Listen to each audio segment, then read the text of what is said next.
कोई मजाक नहीं कह रहे। 12 बजे रात को आते हैं शून्य निकाल डालने के लिए और अफसर ने मजाक बना के रख दिया है, जवाब नहीं देंगे। ये सवाल जनता का है। जिस जनता के टैक्स से पैसे से ये सूट पहनते हैं, जिस जनता के टैक्स से पहनते से ये बूट पहनते हैं, कोट पहनते हैं, उस जनता का सवाल है और जनता का सवाल का उत्तर नहीं देतेदार है। उनको यहां से जोहार है, लेकिन जिन्होंने अपनी जिम्मेदारी का निर्वहन नहीं किया है उन पर कार्रवाई करिए अध्यक्ष महोदय। और बिल्कुल बड़े शर्म और दुर्भाग्य की बात है कि जिस राज्य का युवा, जिस राज्य का भविष्य स्कॉलरशिप नहीं मिलने से परेशान है, हताश है, उस राज्य के विधायक 4 करोड़ 32 लाख के आवास में रहेंगे। ये कितना बड़ा दुर्भाग्य की बात है। आज आंदोलनकारी लगातार अपनी आवाज को बुलंद कर रहे हैं।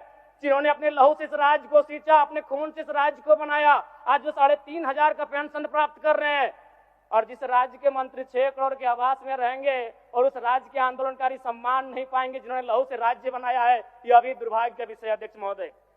अध्यक्ष महोदय, अगर बालू की बात करें तो वो तो सरेआम है, सब अपनी आंखों से देखते हैं। 1-2 अधिकारी ईमानदार होंगे तो भाई उनको जोहार होगा।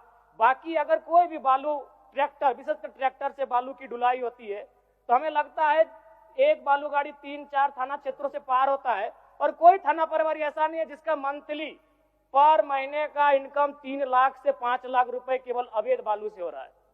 अतः सरकार को मैं मानता हूं कि सरकार का खजाना खाली है, तो अगर खाली है तो इस प्रकार अगर लूट की छूट होगी, जो सरकार के खजाना में आना चाहिए था वो थाना प्रभारी के जेब में जाएगा, वो पदाधिकारियों की जेब में जाएगा। तो इसी प्रकार हम लोग छात्रों से कलेक्शन करेंगे। अध्यक्ष महोदय, एक दिन झारखंड राज्य में 1000 अवैध गाड़ियों का निकासी होता है। यदि एक कोयले की गाड़ी में 50 टन कोयला मान ले और 1 टन का मूल्य अगर 5,000 रुपए मान लें तो 25 करोड़ रुपए एक दिन का होता है।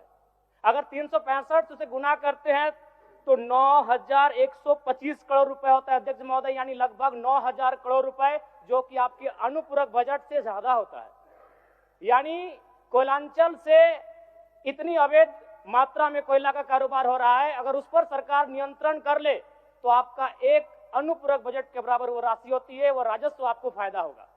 अध्यक्ष, माननीय सदस्य जयराम कुमार महतो। धन्यवाद अध्यक्ष महोदय। कटौती प्रस्ताव के पक्ष में मेरा सवाल बजट बनाने की प्रक्रिया पर है।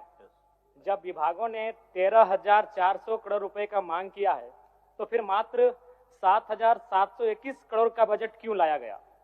सबसे बड़ी बात, 8 महीना बीत जाने के बाद भी मात्र 42% राशि खर्च हो पाया है, तो फिर अनुपूरक बजट की आवश्यकता ही क्यों?